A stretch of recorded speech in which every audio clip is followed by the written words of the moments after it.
People will say, just look how different he is. It must be independent. But you will never demonstrate any literary knowledge from one source of another by looking at the differences. That's true intrasynoptically. I'm not going to find out how Luke relates to Mark and Matthew by looking at the parable of the Good Samaritan, which is only in Luke, or the prodigal son. It's useless for that. What's useful is go and look at something like Luke 5:1-11, where he has the call of the disciples, and you then go, okay, this is interesting. Maybe this is going to help me diagnose, how familiar Luke is with Mark and or Matthew. So that's the sort of, and I know it sounds like a simple point, but I'm afraid I did keep coming across it in the scholarship. People just saying John's too different, and I just don't buy that. I just don't buy it. That's not how you work out if one source knows another. Hey, everybody. Welcome back to the podcast. We've got another excellent episode for you today. I'm very excited. My guest is Dr. Mark Goodacre. He's professor of New Testament and Christian origins in the Religious Studies Department at Duke University. Dr. Goodacre is a leading expert in gospel studies, gospel origins in particular, writing about the relationship of the canonical gospels and even in some cases, the relationship of the canonical gospels to the non-canonical gospels. So he is, I can't really over-exaggerate this. He's like the top guy in this area. And he has this new book out that we're going to be discussing today. Fantastic new book, the Fourth Synoptic Gospel, John's Knowledge of Matthew, Mark, and Luke. So the title kind of says it all, but it's really provocative because John is often treated as like this other thing. And as we discussed in many ways, for good reason, John's a very different gospel than Matthew, Mark, and Luke.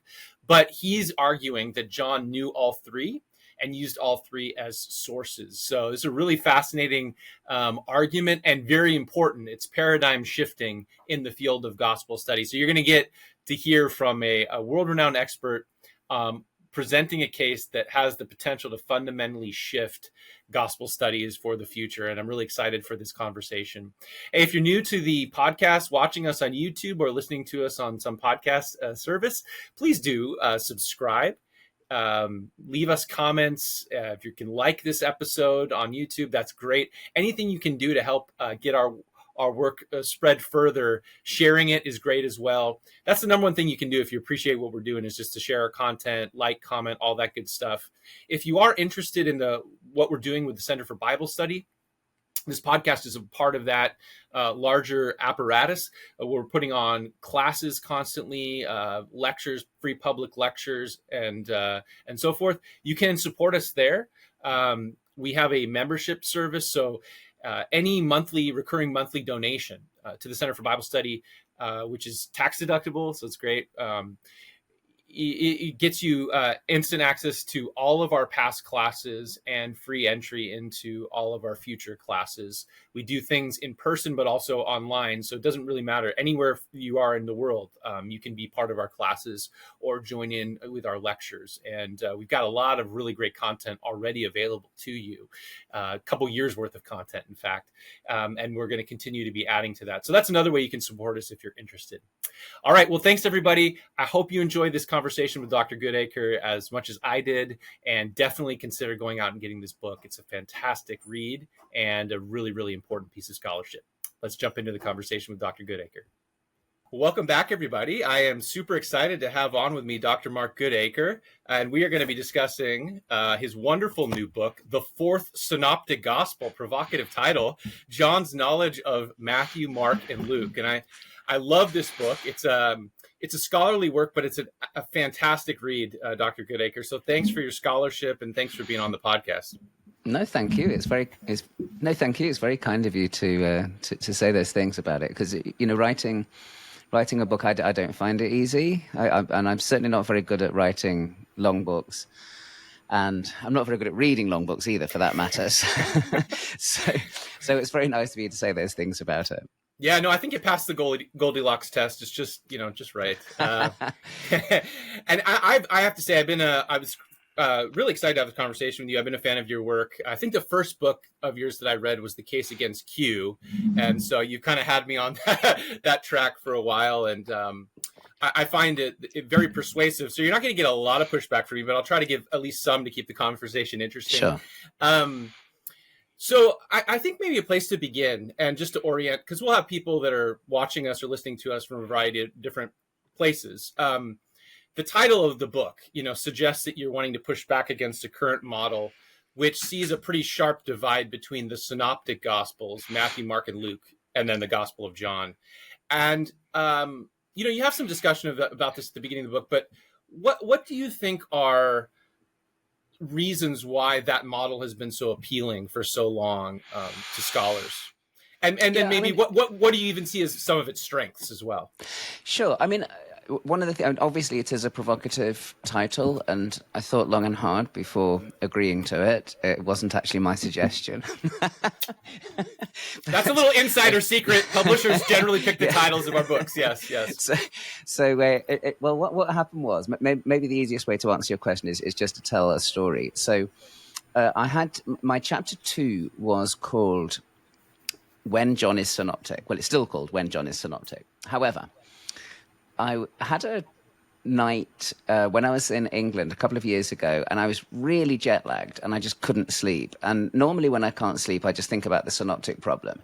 But on this occasion, I decided to think about my second chapter, which is kind of about the synoptic problem, because it is When John is Synoptic. And what I'd done in that chapter is it was already written. I'd gone through and I'd given lots of examples of places where you can put John alongside the three synoptics very straightforwardly in a synopsis. And as I was lying there, I thought, well, if you can put John alongside the other three gospels, the other three canonical gospels, and in a synopsis, that is the formal definition of synoptic. It literally is putting them in synopsis. And I thought to myself, dare I be provocative and change the title of that chapter to the Fourth Synoptic Gospel? So I did. So chapter 2 is then called the Fourth Synoptic Gospel.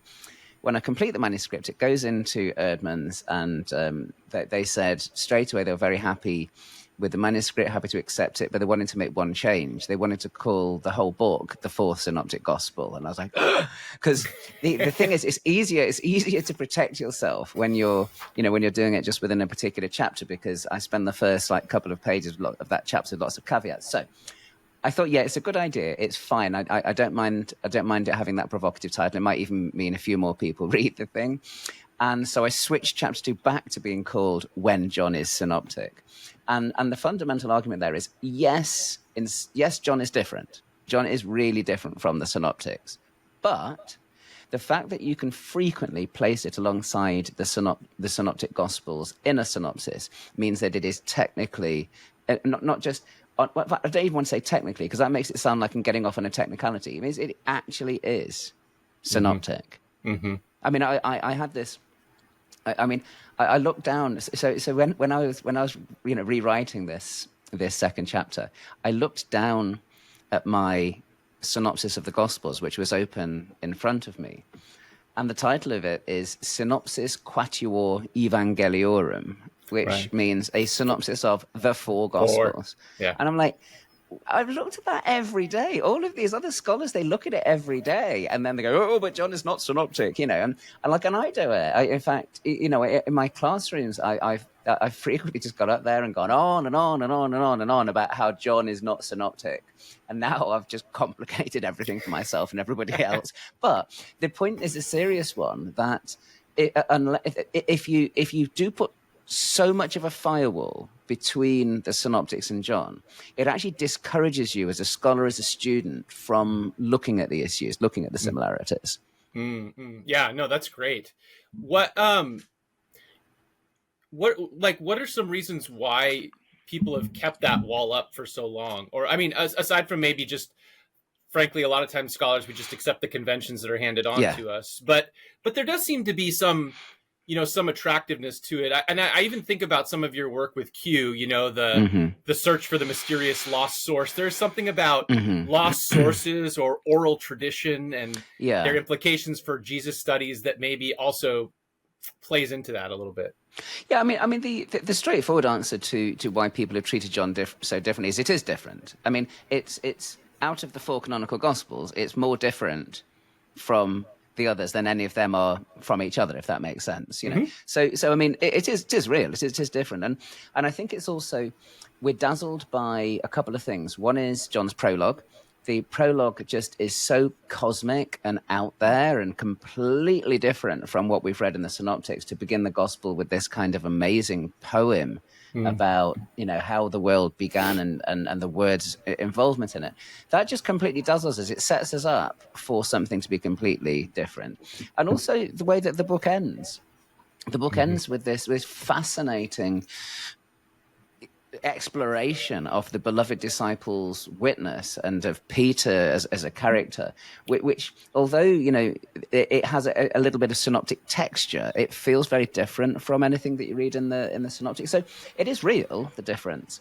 But yes, I think beyond that, the idea that difference diagnoses independence. That's one of my big issues. Like, people will say, just look how different he is, it must be independent, but you will never demonstrate any literary knowledge from one source of another by looking at the differences. That's true intrasynoptically. I'm not going to find out how Luke relates to Mark and Matthew by looking at the parable of the Good Samaritan, which is only in Luke, or the prodigal son. It's useless for that. What's useful is go and look at something like Luke 5:1-11, where he has the call of the disciples, and you then go, okay, this is interesting. Maybe this is going to help me diagnose, how familiar Luke is with Mark and or Matthew. So that's the sort of, and I know it sounds like a simple point, but I'm afraid I did keep coming across it in the scholarship. People just saying John's too different, and I just don't buy that. I just don't buy it. That's not how you work out if one source knows another. Yeah, no, that's really helpful. And it is, I mean, I kind of cut my teeth on Markan scholarship. And I often found that people were making judgments about Mark based on material that was in Matthew and Luke. Right. And I always used to think to myself, wait a minute, if Mark wrote first, how can you judge him on not having stuff that's in later Gospels that are using him as a source, right? So it's interesting how we make these sort of assumptions that don't really hold up when we start to think through. Okay, so you kind of already alluded to the second chapter, which is, when John is synoptic. And I think it'd be interesting to get into this because it's really fascinating. Aside from the obvious fact, as you pointed out, that if you open a gospel synopsis, there is a John column there. I mean, sometimes it's blank, oftentimes it's blank, but it's there, and it does line up. And so there are many places where John lines up. But you also make the point, I think there's 2 points here that are really important I'd like to explore. One is that in terms of the structure of John's gospel, I think sometimes we're thrown off, as you said, from the prologue, and then the fact that we have the temple incident right there, bang, in chapter 2. Right, and so we're like, and of course, it's a longer ministry of movement from Galilee to Judea, and that there's a toing and froing. So those things kind of maybe like throw us off. But your point is, in terms of the larger structure of the Jesus story, he does seem to be very much following kind of the synoptic framework. So that's kind of one point I'd love you to discuss. And then the other, which I think is really fascinating, is the Messianic secret point, that John's Messiah, John's Jesus, is still very much a man of mystery, even though he's pulling down the veil much more than, for example, in Mark. And that's one that I always used to emphasize to my students, like, look at how the disciples don't figure out who Jesus is till midway through Mark. Whereas in John, day one, they're coming along, you're the Messiah, so it's easy to think like that element of mystery isn't there. But I think you do a nice job of pointing out that, well, John's adapted that, but he's still wanting very much to keep that sort of Messianic secret motif. So however you want to address those 2 points, but I think they're really fascinating. No, thanks. I mean, so maybe the second one first, the Messianic secret aspect. I know that to many people it will just seem completely counterintuitive to think that John, after all, has a Messianic secret, because, again, thinking of our teaching, when we talk about how different John is from the Synoptics, one of the things that we say is, well, the Messiah thing is kind of a secret in Mark's gospel, but in John it's not a secret because he just goes out, the Feast of Tabernacles, and he stands up and he says, I am the light of the world. So it doesn't seem to be any mystery there or any secret there. But the funny thing is that when you take a closer look at John and read it in the light of the Synoptics, you keep spotting places where John is doing a really, really similar thing. And the obvious aspect of this is Jesus keeps hiding himself in John. So including so with the Feast of Tabernacles, where my mind always used to go straight to light of the world stuff. Actually, at the beginning of that chapter, Jesus' brothers encourage him to go down to Jerusalem and to make himself known in public. And Jesus says, I'm not doing it. I'm not doing it. And he withdraws from them. And then when he does go to Jerusalem, he goes secretly, no pomp and ceremony or anything like that. And this keeps happening in John. He keeps hiding himself. And what you start realizing is that the motif is actually pretty similar to the one in Mark's gospel. It's just that it's just worked out slightly differently in John, insofar as the disciples are still the insiders, and then there's other people who are insiders too. And they are allowed to see what Jesus is talking about. They can understand what Jesus is talking about progressively as you go through the gospel. But to those outside, everything is in riddles. Like this is what Mark says in Mark 4. And basically the same is true in John. The outsiders constantly cannot understand who Jesus is, what he's talking about or anything. And in some respects, John's messianic secret is even more cleverly worked out than Mark's. Because if there's one problem with Mark's messianic secret, is that you get to the end of the gospel and still nobody seems to have quite clocked on, at least in the inner group, when the centurions confess Jesus as the Son of God.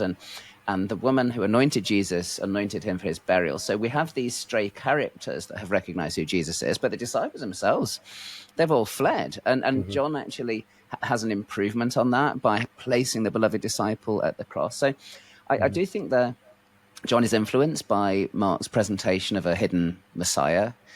And I've already forgotten the other bit of this question.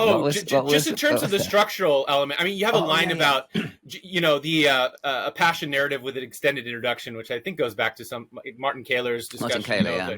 But I mean, I think it's very true that, anybody that's taught like an introduction to John, they'll talk about the book of signs and the book of glory. But I mean, it is like half the gospel is focused on that week in Jerusalem. Right. And, it seems to be following that same kind. No, right. If anything, John outmarks Mark by having half the gospel on the passion and leading up to the passion. I mean, even to the extent that at the midpoint of the gospel, we get the raising of Lazarus, which is so obviously got a parallel to the raising of Jesus at the end of the gospel. You get a death and a resurrection, and it's in that death and resurrection in John 11 that Martha says to Jesus, "You are the Messiah, the Son of God." So you've got Jesus's identity connected with death and resurrection in a way that kind of gets us ready for the next few chapters, which are going to be all about Jesus's glorification. So you have that the thing about the amount of time Jesus spends in Jerusalem. I used to think that this could be seen as an argument that John doesn't know the Synoptics, and in fact, some people use it as an argument that he doesn't. It's actually, if anything, an argument that John is not independent, because if you read John's Gospel with no knowledge of the Synoptics, it would be a very weird Gospel, because the author clearly knows that Jesus is from Galilee. He calls him Jesus from Nazareth. He makes out that Galilee is basically his home, and he's hanging out in Capernaum and then other places in Galilee like Cana. And then in spite of all of that, he spends most of the gospel in Jerusalem. Now, the thing is, that's the kind of thing you can do if you are taking a lot of the synoptic story as read. You need to find a place for your new material. I mean, some other second century gospels, they'll actually do it by placing material after Jesus' resurrection, and they find that as their kind of setting. Or the Gospel of Thomas does it by just saying, hey, this is the living Jesus, and he taught a whole bunch of secret stuff, which I'm now going to spell out for you. John does it by moving much of the action to Jerusalem, and it gives you a plausible reason why. So if the reader thinks, well, why have I never heard this before? Well, it's because this stuff happened in Jerusalem, and the Synoptics are telling you about the Galilee stuff. Yeah, no, I want to get into that more because I think that's fascinating. You have a great discussion of John's presupposition of these Gospels, and makes a lot of sense to me. Okay, so I've always felt like and this is more intuitive. This is not my area of expertise like it is yours. I mean, you're a leading expert on this. I've always felt like it's fairly obvious that John knows Mark. Like when I've taught people, I think we can be pretty confident about that. But can we say that he knew Matthew and Luke? And I found that chapter really helpful, where you look at, I don't know if you use the term, but I was kind of, you may, but I was thinking about it in terms of the minor agreements, but it's a different kind of minor agreement, right? So in the synoptic problem, right, we always talk about, what do we do with if Mark is being used independently by Matthew and Luke? How come Matthew and Luke agree on all these minor details that go against Mark? That seems to, so that's the issue there. In this case, the point is that, okay, if John seems to be following Mark in framework, what do we do with the fact that some of his Markan material seems to be coming through Matthew and Luke?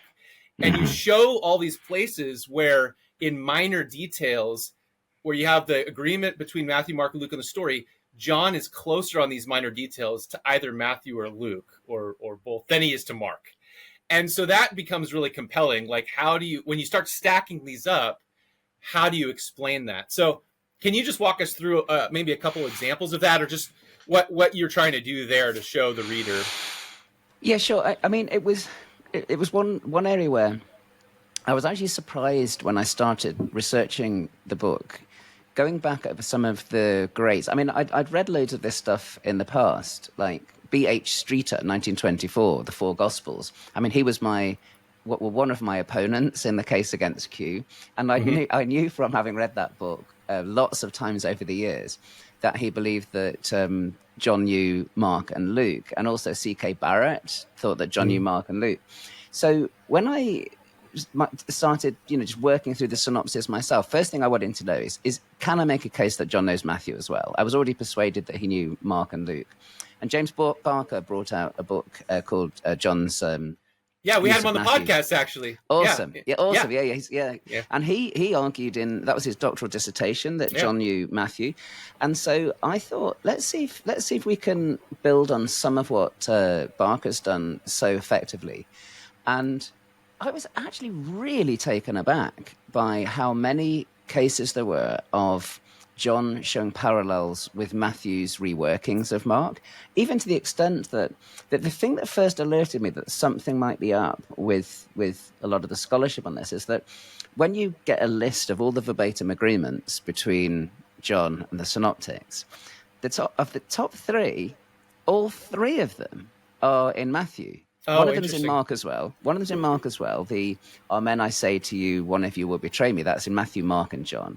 But the next two most popular are the next two biggest ones. 8-word verbatim agreements are both Matthew only.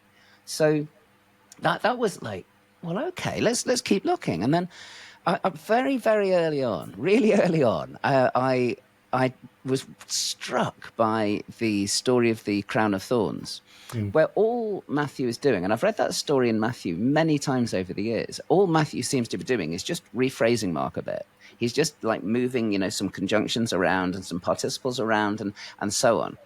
And Matthew parallels the exact literary reworking that Matthew has of Mark there. And the reason why things like that are so striking is that you can't really plausibly say, oh, oral tradition. Because oral tradition, the whole point of appealing to it is that it's something where there's generalities present and it explains all the kind of disagreements. But when John is rephrasing Mark in exactly the same way that Matthew is, it is a bit like, looking at Matthew and Luke's minor agreements. It's a good analogy. I thought, there's something here. And in the end, I became quite persuaded that Matthew had played a massive influence on John, including on John's Christology. It's all the sort of, and two of those, really sort of impressive verbatim agreements involve elements of Christology.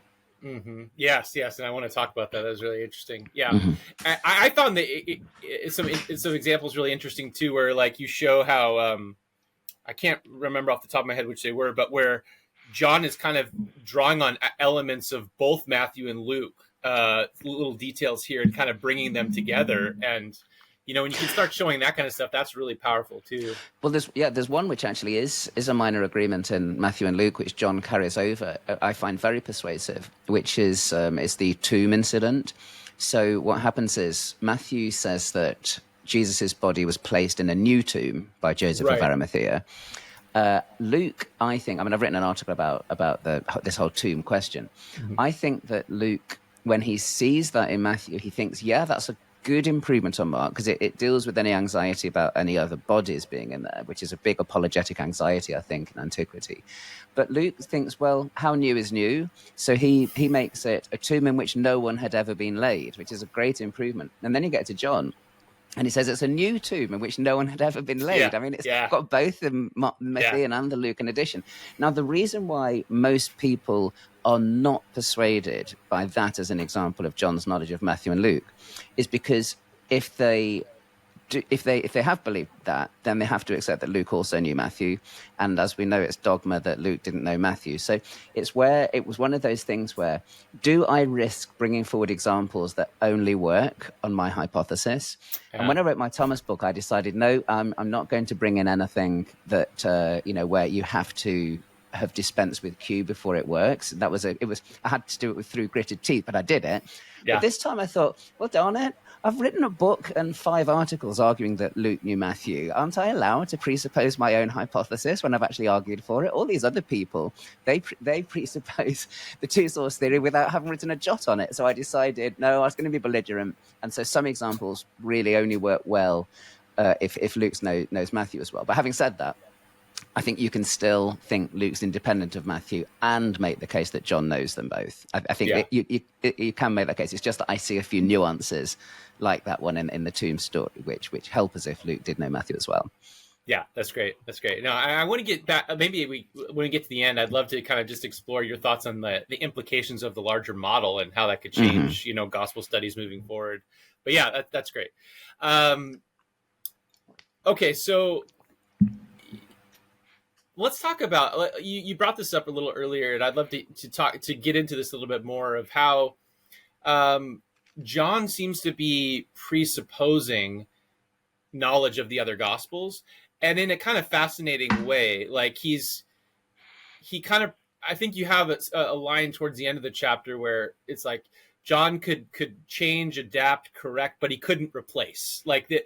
So these stories are so entrenched in the minds of his imagined audience that he can't replace them. But what he can do is leave parts out or leave subtle hints that are kind of like almost like intertextual allusions to activate, oh, we know this part of the story in the mind of the audience. So could you walk us through a little bit of how you see that working out? Yeah. I mean, I think these are places where the synoptics become more than John's sources, and they actually do become his intertexts, where if you read John's gospel with a knowledge of the synoptics, it actually enriches your reading of John's gospel in the same way that with classic intertextuality, if you actually know the book of Isaiah, Mark's gospel makes a lot more sense. Matthew's gospel makes a lot more sense. Luke's gospel makes a lot more sense because Isaiah's kind of in their bloodstream and they really want to talk about it. And I think the same is true with John and the Synoptics, insofar as there are places where it just makes so much better sense to see the fourth gospel presupposing elements. And I mean, one kind of fun example of that is in chapter 7, when there's this whole discussion about whether Jesus was born in Bethlehem or not. And the thing is, the crowd's going, well, it can't be the Messiah, can he? Because the Messiah is supposed to be born in Bethlehem.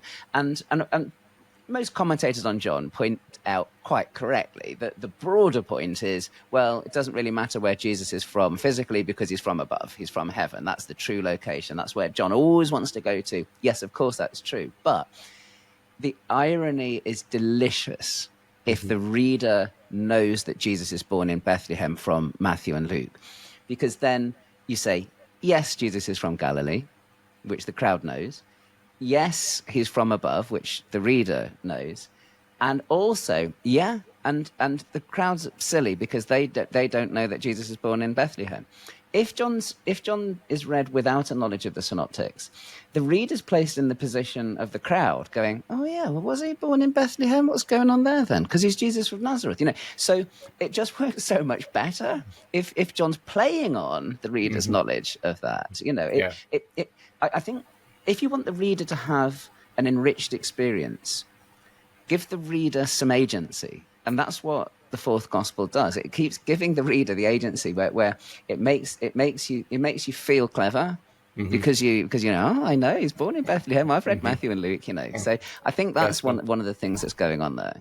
But I was genuinely surprised. I think it's a new argument People have pointed out that John presupposes elements that are narrated in the Synoptics before. B.H. Streeter pointed out one of the key examples that I use, which is the beginning of John 11, where Lazarus is introduced as a new character, and Mary and Martha are presupposed as known characters. But nobody that I could find had actually used it as a means of framing an argument that John knew the Synoptics. Wendy North has done some great work on that as well, so I must give a shout out to her, and I give a shout out to her in the book as well. But I didn't really see someone trying to do a systematic thing, and I thought, you know what, there are so many of these examples. What I'll do is I'm not going to be exhaustive, because if you dilute your good examples with some that people won't be persuaded by, you can have the rhetorical effect of your argument is worse. So I thought I'll just take top 10. I'll just take my top 10 favorite John presupposing stuff that's narrated in Matthew, Mark, and or Luke, and so that's what went. So I try and do 7 in the book in general, like 7 chapters and so on, like John's 7 signs and 7 I am sayings. But I decided for chapters 3 and 4 we really need a top 10. We need to go into double figures. I love it. That's great. Yeah. I think this is probably actually chapter 5 was probably my favorite chapter. I mean, as I said, I enjoyed the whole book, but I just found chapter 5 fascinating. The title is John's Dramatic Transformation of the Synoptics. And I'd love you to just take us through how you see this happening. But the phenomenon that I found most interesting is the taking comments from the narrator and putting them into the mouths of characters over and over and over again. Really interesting, fascinating stuff. And I was trying to think of, I'm sure this phenomenon happens elsewhere, parallels as well. Oh yeah.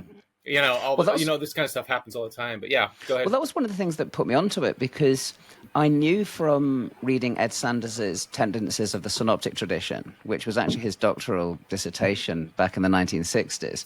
I knew from having read that Matthew frequently does this with Mark. So in Mark 14, you get the narrator saying it was 2 days before the Passover. Matthew 26, Jesus says, it is now 2 days before the Passover, So, and it's obvious what's happened, that, Matthew's taken the narrator's words and he's put it into character speech, and he does it over and over again. Luke does it sometimes as well. So, in Matthew's gospel, Jesus gives up his spirit, the narrator says. But in Luke's gospel, you get Jesus saying, into your hands I commit my spirit, and then with a nice scriptural gloss. So I just wondered, okay, so we get that Matthew's use of Mark, Luke's use of Mark. We get it also in proto-gospel of James's use of Matthew and Luke. So I thought, does John do it? And there's lots of fun examples of it. I mean, one of them is in the feeding of the 5,000. The narrator in Mark says they all ate and were satisfied, using the verb kortazo for satisfied, which Mark kind of likes. And then in John's gospel, Jesus says, you all ate and were satisfied, and it's the only time he uses that verb, kortazo. And John the Baptist is particularly rich in these examples, because John the Baptist in John is a witness. The key thing he's doing is a witness. So as a witness, he has to be speaking these things out. So instead of the narrator saying that he's a voice crying in the wilderness, John himself says, I am a voice crying in the wilderness. So, and the thing that made me, well, I suppose the thing that I find persuasive on this, and this will actually put off a lot of viewers, but that's just, tough, I suppose, because I love watching Jesus films and watching how they adapt the Gospels, and every single Jesus film, pretty much without fail, does this. It will take narrator speech and put it into characters' mouths, just because you don't want a really prominent narrator in a Jesus movie. It's weird. I mean, the times they have tried it, like when Orson Welles narrates The King of Kings. I mean, it's great hearing Orson Welles' voice, but it seems almost comedic having this narrator booming from the sidelines, So I thought, well, if we adapt gospel material that way, who's to say that John didn't do something similar? Yeah, no, it makes total sense. And it does add, I mean, I think a lot of people have suggested different kind of genre types or genre categories where John is blending elements of drama, throughout his narration. It does seem to be something like that going on with John. I mean, in drama, you do have these moments where there's the sort of breaking of the fourth wall, and Yeah. the character maybe speaks directly to the audience, right? And those are famous examples of that in John as well. So Yeah, no, absolutely. I remember very early on reading Joanne Brandt's book about drama in John, and that was hugely helpful. And I suppose the problem for it was what niggled at me for quite a while is the problem that, okay, so you've got all these places where narrator speech goes into drama, but you also have in John one of the most prominent narrators of the gospel tradition. right. It looks like the whole of the second half of chapter 3, he's just gone into like preaching mode. It doesn't seem to be Jesus talking anymore. And that really bothered me for a while. And I thought, well, how can we make this case? And then it occurred to me that the narrator in John is a character in the drama, because right from the prologue, you do have the narrator saying, "And we beheld his glory," right there in 1:14. So that really helped me to bridge that gap and to realize that, maybe if you stage John's gospel, you would actually have to have that narrator coming forward as a character in the drama, or walking from the drama to address, break down the fourth wall and address the audience. Yeah, and that's a good transition to another element of kind of teasing the audience or drawing on the audience's expectation. You have a chapter about who this beloved disciple is, and that there's not, in your mind, it's not a surprise that all the ancient readers, pretty much that we know of, said, yeah, this is John, the son of Zebedee, because he doesn't come out and say it, but there's all these clues or cues that are asking the audience to do a little bit of work to figure it out. So in some ways that maybe like a lot of people are like, well, of course it's John, the son of Zebedee, who aren't familiar with the scholarship and discussion around modern scholars speculating over who this exactly is. And your point also is not to say that this allows us to make a judgment about who the historical author was. Your point is that the implied author is clearly John, the son of Zebedee, if you put these clues together. So I don't know, can you walk us through your argument a little bit there? Sure. It's funny you mentioned implied author. I actually toyed with the idea of talking about the inferred author. I like that. Biblical scholars are so big on talking about implied authors and implied audiences. Well, actually what has happened is people have inferred who the author is, and they have inferred that it is John, son of Zebedee. So the question then is, are all those centuries of people inferring that it's John, son of Zebedee, are they all wrong? And and in scholarship, we're interested in reception history, how the texts were received, how the works were received, except when it comes to the beloved disciple, when we decide that none of that matters, and we will act as if John's gospel has never been read anywhere outside of the late 20th, early 21st century, when we decided that he was independent of the Synoptics. But the thing is, those readers across history are not idiots. They had read John in the light of the Synoptics and inferred that the beloved disciple was John. I mean, it's my most conservative conclusion ever. And I suppose as someone that is a bit of a contrarian by nature, I did quite enjoy writing such a conservative conclusion. But to me, the serious point was that the clues are all there. I mean, if you look at John 13, where the beloved disciple first appears, he appears lying on Jesus's chest, and Peter is there with him as the other prominent character. Well, you flip back a few pages to Luke 22, and we've got Peter and John are the guys that are preparing the Last Supper. They're the two that are specifically mentioned. And then you look at Matthew's Last Supper, and Matthew makes a big thing. It's the disciples, the 12 who sat down at the Last Supper, reclined with Jesus, even using the same verb that John uses. So the idea, and a bad joke coming here, the idea that it's Johnny come lately, like John the Elder, is to me, it just doesn't work, because the reader of the Synoptics, and John is a reader of the Synoptics, and his readers are readers of the Synoptics, as I argue, it's the natural inference that it's that John. But then, of course, I don't think the historical John, son of Zebedee, wrote wrote the gospel. So I mean, and that I think is something which is important to disentangle. I think one of the reasons why people have said John can't be the beloved disciple is they actually say quite explicitly a Galilean fisherman cannot have written this gospel. It doesn't make any sense at all. And I say I don't think a Galilean fisherman did write the gospel. In the same way, I don't think that James, the brother of Jesus, wrote the proto-gospel of James. It was some other bloke, right? Pretending to be him. I don't think that Peter wrote the Gospel of Peter, or that Thomas wrote the Gospel of Thomas. And it's kind of strange that we kind of disengage our brains when it comes to John on that, when there are plenty of analogies for taking a character and then running with that character. And so it's based on, it's historical insofar as I think the character is based on John, son of Zebedee, but it's an idealized version of that character. Yeah, no, that makes sense. And helpful to have those two things disentangled, right? People can come to different conclusions about how they should be related to one another, but for precision's sake, it's important to have those two disentangled. And I suspect part of the issue is the other examples of gospels you gave are obviously non-canonical gospels. And so for a variety of reasons, people have an easier time saying, well, of course, so-and-so didn't write that. But then you get to the canonical gospels, right? And there's different factors that maybe influence our analysis of the data then. But that's right. Yeah, let's just name it. There's a profound canonical bias in our field. We talked about the firewall between the Synoptics and John, but there's an even bigger firewall between the canonical Gospels and the non-canonical Gospels, and people get very twitchy when you start making analogies with other, albeit later, Gospels.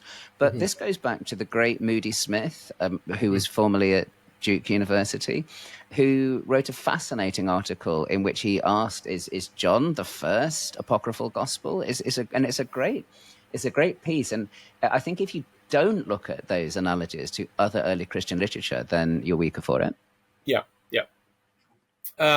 In terms of so some people might be wondering, this is a subtle way for the author or the inferred author to insert himself into the text. But you do point out, there's plenty of other examples of this in early Christian texts. The one readers will be most familiar with are the we passages in Acts, where you never have the implied author or inferred author, Luke, say, this is me, Luke, traveling with Paul. But everybody kind of knows, we went here. This is, Luke with Paul. I think you pointed out, I'm trying to think of other examples. The one, there is, of course, the example that some people pointed to at the end of the letter to the Hebrews, which is more like sermon, like you have a mentioning of Timothy at the end, which some people try to say, maybe this is a subtle way of saying, wink, wink, I'm Paul, writing or whatever. I'm a little bit... Claire Rothschild. She's argued that, It's an interesting argument. I'm not sure about that one, but in any case, we do have these examples, right, of this same kind of dynamic where subtly, go ahead. Yeah, whatever you think. Well, whatever you think of who the author of Luke Acts is. It's incontestable that the author, whoever he or she is, are inviting you to make an identification with one of Paul's companions. One of the most delicious possibilities is that Acts is pseudepigraphical as well, and is actually someone inviting you to make an identification with Luke. It would be kind of crazy if that was the case. And some people say, well, why not just say it's Luke? Yeah, maybe it is. Maybe, it's this companion of Paul who's a young guy in the 40s and 50s, and now he's much older and looking back. But I kind of like the idea that the author of Luke and Acts was inviting the reader subtly to make that identification, and then lacing the gospel with references to physicians and so on. I don't know.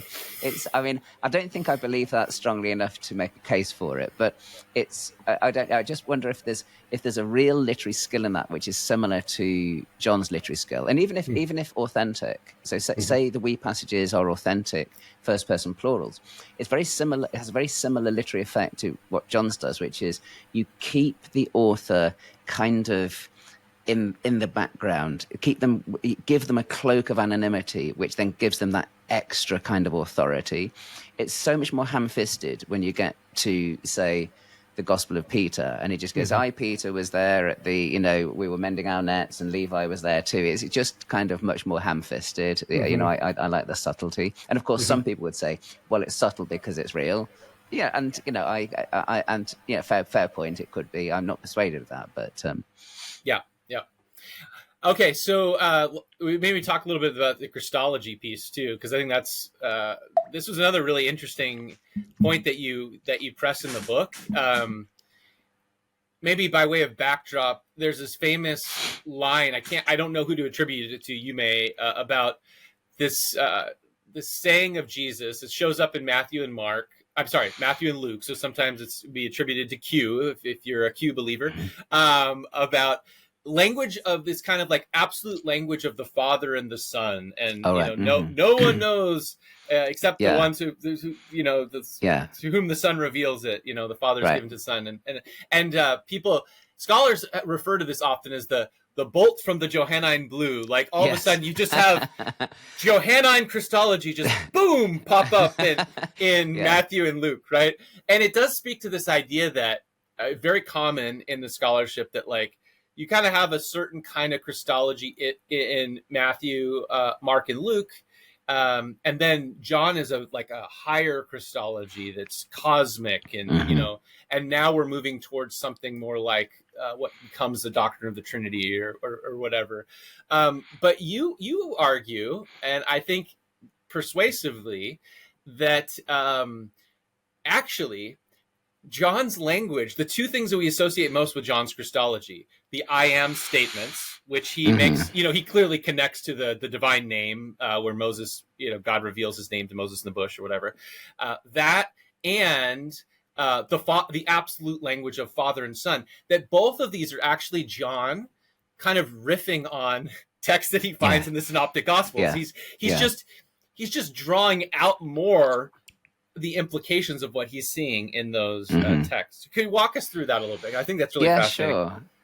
Sure. It's fun. The Johannine Thunderbolt. I was invited by Paul Anderson to speak in the John, Jesus, and History section at the Society of Biblical Literature, and I think I almost said no because I actually hadn't really got a position on that piece yet, but I said yes because I wanted a challenge, and I knew I was already planning to write a Christology chapter for the book, and I'd got that all mapped out, but that hadn't got a piece in it at all.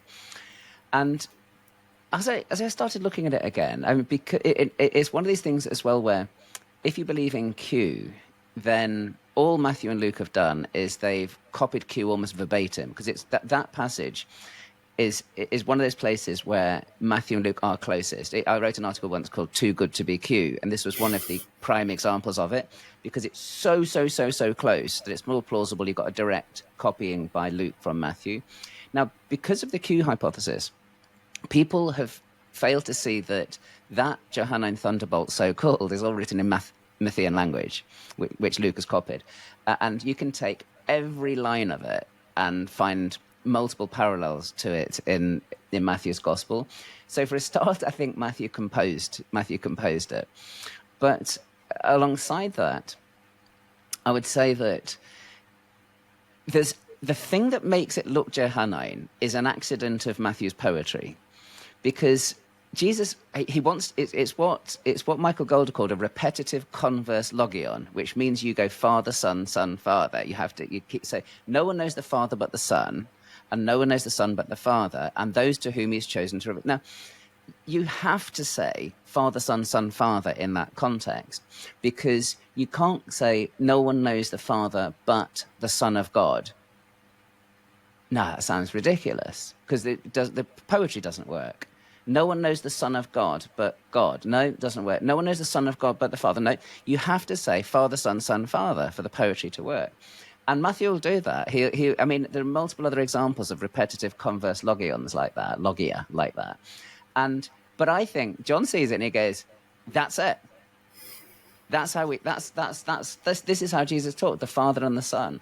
And even there, the Fourth Gospel is very careful not to start talking like that until the reader is on solid ground. So you only start getting the Father, Son, Son, Father language after John 3:16, which is the famous verse, God so loved the world. What John, I think, is often doing in the gospel is he's bringing the synoptics into really familiar territory. And in that chapter, he's got the kingdom of God, the only references to kingdom of God, and he's talking about Jesus as the Son of God. And then after you've got Jesus established as God's only begotten Son, then you go clearly into Father, Son language for the rest of the gospel.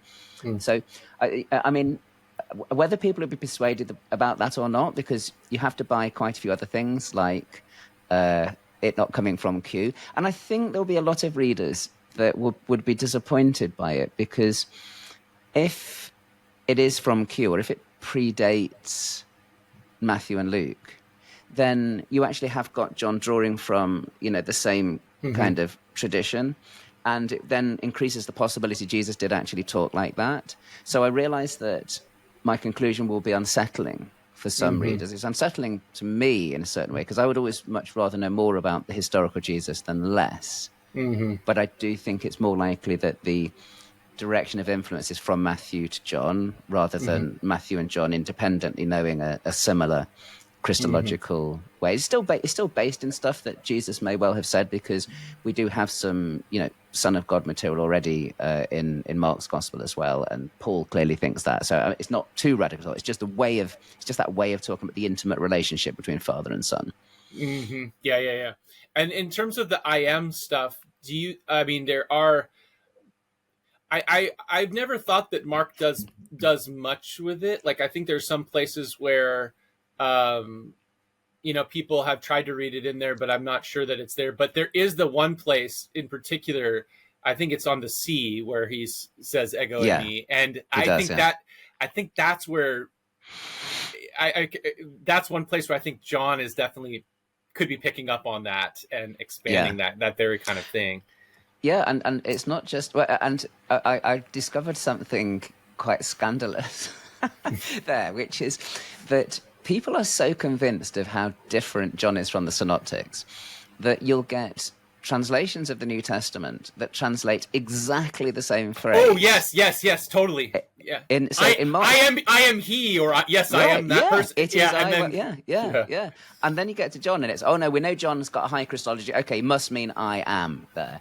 And it's outrageous. It means basically what you're doing is you're hiding from the reader stuff that's the same in the Greek. It's the worst kind of... I call it the synoptic translation problem, which is where people basically translate the same thing in different ways, or sometimes they translate different things in the same way, which is also a problem. But even in that context of walking on the sea, it's not just that I am, but the way that John phrases it in Greek is he uses an expression that he only uses there in the gospel, but Mark uses regularly. So I think he's got eyes on Mark's gospel there. And I think it's one of my favorite things about that is that people always talk about the I am sayings in John. You don't get any I am sayings until chapter 6 with I am the bread of life. And I am the bread of life comes in after Jesus has fed the 5,000 and walked on the sea saying, I am. So the reader of the Synoptics is already feeling reassured that we're in very familiar territory. We've got bread, we've got I am, and then Jesus goes, I am the bread of life. It's the most natural next thing. So you're not shocked. He doesn't say, like, in chapter 2, doesn't stand up and go, I am the true wine. Do you know what I mean? He doesn't do that. He waits until the reader of the Synoptics has been put at their ease. Yeah, I found that part of your argument really fascinating, that the I am language in John kicks in at precisely the point where he's noticing the I am language in Mark, and then it kicks in right. I mean, that is really really interesting. Gosh, there's so many other detailed questions I want to ask, but I think maybe what could be most helpful for the audience is just kind of a more big picture question.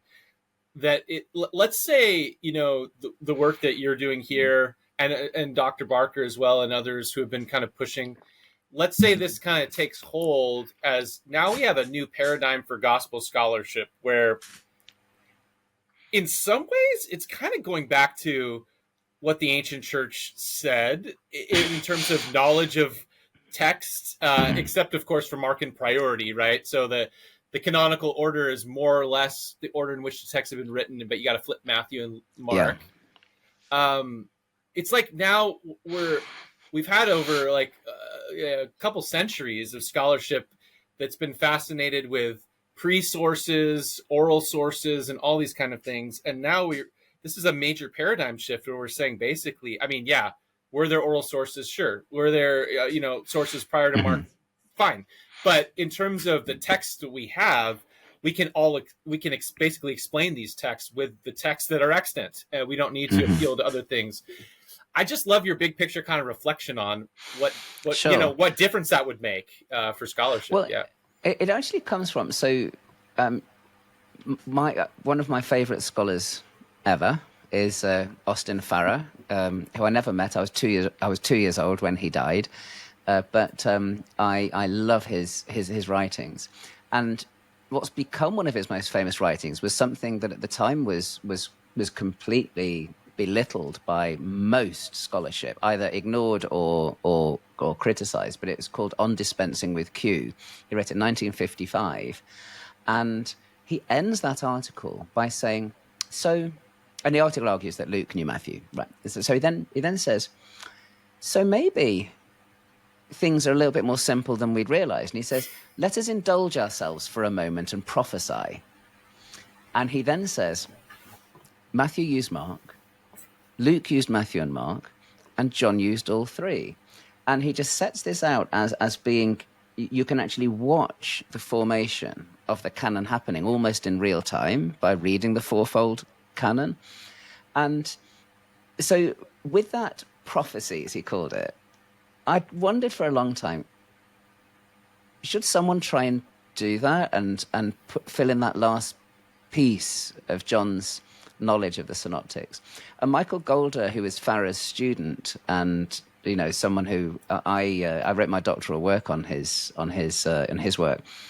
Michael Golder did write a couple of articles arguing that John knew the Synoptics, and he was always toying with the idea of writing a book on it. He died before he was able to. So that it had always been in the back of my mind, but I didn't know if I had enough. Didn't know if I had enough material. But one thing that is clear to me is that if you do look at things in the way that Farrer prophesied and see Matthew using Mark, Luke using Matthew and Mark, and John using all three, it might be disappointing to some people because they're so obsessed with the historical Jesus or finding early sources that it means that this kind of rules out, Q and a saying source and these kind of things, and a sign source and so on. But the thing that's exciting about it is that we actually, if I'm right, we've got access to a lot of the source material right there in front of us. And it does make the process of doing source criticism so much more fun. I mean, like some scholars think that, source criticism is something that, you should be rolling your eyes at and then get on with real work. And I just don't buy that, because if you actually can see John as working with the Synoptics, then loads more about him as an author and loads more about his book as a book. So yeah, I think I know that there'll be some that will resist the conclusion the same way they resist Luke's use of Matthew, the same way they resist Thomas's use of the Synoptics, because the more independent sources you have, the richer resources you've potentially got for shedding light on Christian origins and on the historical Jesus. But the gain that you have, I think, is that you can actually see the development of these materials almost as a conversation that's already going on within the canon, which I find that quite exciting. Yeah, no, it is. I think it's great. And in terms of what's your kind of, I mean, obviously we can't get in the mind of any of these evangelists, but in terms of like your sense of what they think they're doing with the tradition as they carry it forward, like what does John think he's doing with the synoptic tradition? Yeah. Well, there's a great article written by Roland Dines which asks the question, did Matthew think that he was writing scripture? And before I read that, I never thought that any of the evangelists might have thought they were writing scripture. I think actually that all four canonical Gospels, in some way, they thought they were writing the New Testament. All right, they didn't call it the New Testament.